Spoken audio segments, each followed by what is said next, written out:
न्यायवार्ता podcast के इस episode में आपका बहुत बहुत स्वागत है।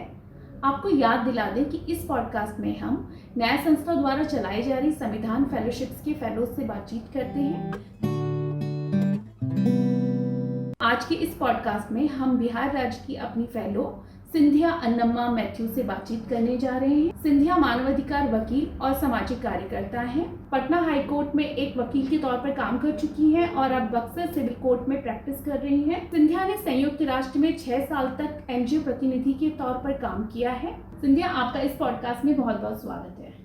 Thank you Alka ji. आपके शुरुआती जीवन से शुरुआत करते हैं इस पॉडकास्ट की।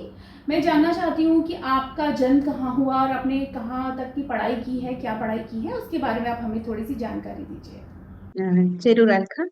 तो मेरा जन्म केरल राज्य के कन्नूर में हुआ था। तो मैंने अपनी पढ़ाई कन्नूर में हमारे गांव के स्कूल में उसमें की। और 15 साल की थी मैं तो बिहार में आ गई, क्योंकि मैं बिहार के बारे में बहुत सुने थे। और मुझे ऐसा हुआ कि मैं बिहार के लोगों के मैंने नॉर्थ इंडिया में बिहार में आकर के जो गरीब है, शिक्षा से वंचित है, उन लोगों के लिए मैं कुछ करूं। तो ये इच्छा से मैं बिहार आ गई। और बिहार आने के बाद मेरा इंटरमीडिएट मैंने बिहार में की। उसके बाद बीएसडब्ल्यू मुंबई से और एलएलबी बैंगलोर से की। जब आप बिहार केरल से बिहार आई थी तो आपके जीवन में क्या बदलाव आए, और साथ ही मैं ये भी जानना चाहती हूँ कि बिहार में कानूनी जागरूकता और कानूनी मदद की कितनी जरूरत है, इसके बारे में अगर आप कुछ बता पाएं। बिहार आने के बाद मेरे जिंदगी में बहुत बदलाव आया है। जैसे आप जानते हैं कि केरल में शिक्षा, स्वास्थ्य और सामाजिक चेतना का स्तर काफी ऊंचा है। लेकिन बिहार में मैंने देखा बहुत नजदीक से गरीबी, अशिक्षा, सामाजिक भेदभाव। जब मैं गांव में रहती थी तो मैंने देखा कि घर में महिलाओं के साथ क्या क्या समस्याएं हैं, उन लोगों को क्या क्या समस्या को सामना करना पड़ता है। इन बातों को देखने के बाद मुझे लगा कि मुझे इन लोगों के साथ खड़े होकर काम करना है और इनके अधिकारों के लिए कुछ करना है। तो मेरा मानना है कि कानूनी जागरूकता सिर्फ कानून की पढ़ाई से नहीं होगी, लेकिन अ, न्याय लोगों के जीवन में उतारने का तरीका है। तो बिहार जैसे राज्यों में जहाँ लोग अपनी बुनियादी अधिकारों को भी नहीं जानती है, वहाँ कानूनी शिक्षा की मदद बहुत जरूरी है। तो मुझे लगता है कि लोगों के साथ काम करने में और उनके अधिकारों के लिए काम करना बहुत जरूरी है। आपने बैचलर ऑफ सोशल साइंस की पढ़ाई की थी और उसके पढ़ाई के बाद भी आप क्या कहते हैं वंचित वर्ग से जुड़ी थी, तो उसके बाद आपको क्यों लगा कि आपको एलएलबी करना चाहिए और आपने कानून की पढ़ाई करी? थोड़ा मैं जानना चाहती हूँ, क्योंकि आप पहले ही समाज के साथ और वंचित वर्ग के साथ जुड़ी थी। मैंने बीएसडब्ल्यू करने के बाद बक्सर में आकर वंचित लोगों के बीच काम कर रही थी। और साथ ही साथ मैं बक्सर की केंद्रीय जेल और महिला जेल जाती थी। वहां कैदियों के साथ काम करने से, उनके बात को सुनने में, याद एक गर्भवती महिला थी जिसे एक झूठे मामले में फंसाया गया था। जेल में महिलाओं के बेकार हालत को देख करके मुझे लगा कि मुझे कानून की पढ़ाई करना चाहिए, ताकि मैं उन महिलाओं की मदद कर सकूं जो सालों से जेल में बंद हैं और न्याय का इंतजार कर रही हैं। तो इसलिए मैंने ये एक चैलेंज के रूप में ले लिया और कानून की पढ़ाई की। संविधान फेलोशिप की फेलो हैं, तो मैं इसके साथ जानना चाहती हूँ कि आप क्या काम एज अ फेलो कर रही हैं और किस तरीके का बदलाव आप समाज में ला रही हैं एक फेलो के तौर पर।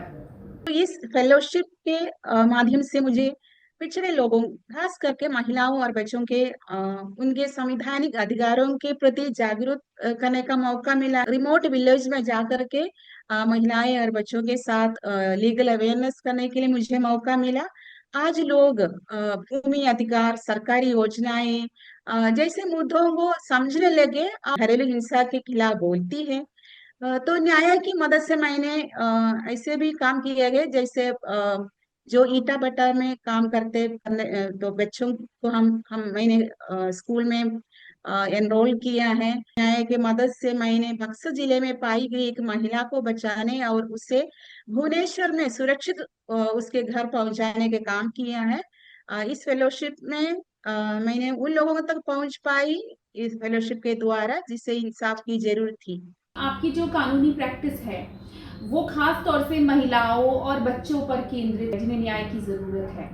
तो महिलाओं और बच्चों को खास फोकस करने के पीछे कोई आपकी वजह, कोई आपको ऐसी क्या ज़रूरत लगी कि आपने महिलाओं और बच्चों को ही चुनाव की अपनी प्रैक्टिस का केंद्र उनको रखा, उसके बारे में थोड़ा सा बताइए। जब मैं गांव में कर रही थी और जेल में जाती थी, तो मैंने अपने काम के दौरान देखा कि महिलाएं और बच्चे न्याय की प्रक्रिया से आज भी सबसे ज्यादा दूर है। इसलिए मैंने अपनी कानूनी प्रैक्टिस का केंद्र महिलाओं और बच्चों के अधिकारों को बनाया। आज मेरा मकसद है कि मैं उनके लिए न केवल कानूनी प्रतिनिधि बनूं, बल्कि न्याय तक उनकी पहुंच का जरिया भी बनूं। जब किसी महिला या बच्चे को न्याय मिलता है, तो केवल एक व्यक्ति को नहीं बल्कि पूरा समाज सशक्त हो जाता है। आप जो है प्रिजन मिनिस्ट्री इंडिया की सदस्य हैं, जो क्या कहते हैं कैदियों के कल्याण के लिए काम करने वाली एक स्वैच्छिक संस्था है।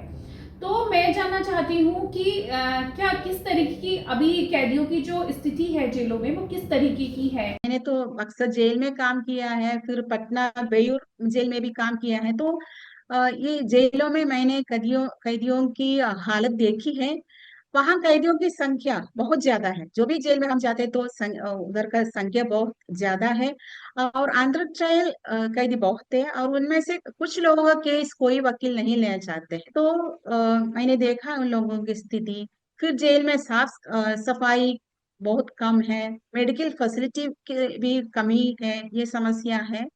तो जेलों के अंदर जैसे हम सब जानते हैं मानवाधिकारों का हनन होता है। बिहार की जेलों की स्थिति के बारे में कई रिपोर्ट भी छापी गई है।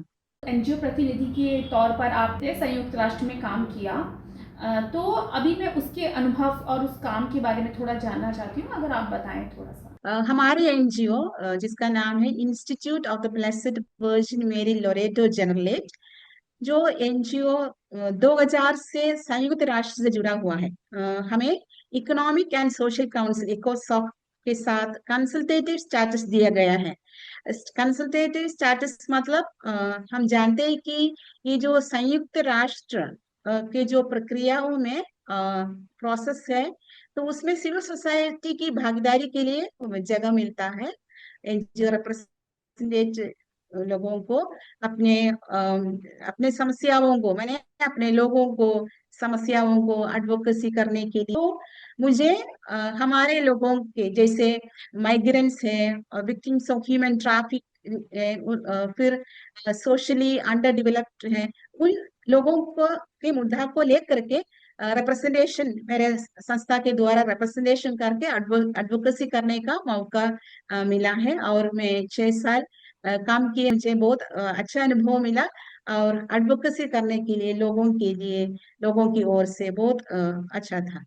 संध्या, अब हम इस पॉडकास्ट के सबसे आखिरी भाग में आ गए हैं और अभी मैं आपसे बोलूँगी कि आप हमारे सुनने वालों को कोई संदेश या कोई अपनी बात कहना चाहती हैं, तो प्लीज़ आप अब हमारे साथ वो बात शेयर कर सकती हैं, आप कह सकती हैं वो बात। मुझे लगता है कि एक न्यायपूर्ण और शांतिपूर्ण समाज एक दिन नहीं बनता है। हम सबकी जिम्मेदारी है कि सच से साथ खड़ा होना, अनसुनी आवाजों को सुनना और साहस और करुणा के साथ काम करना है।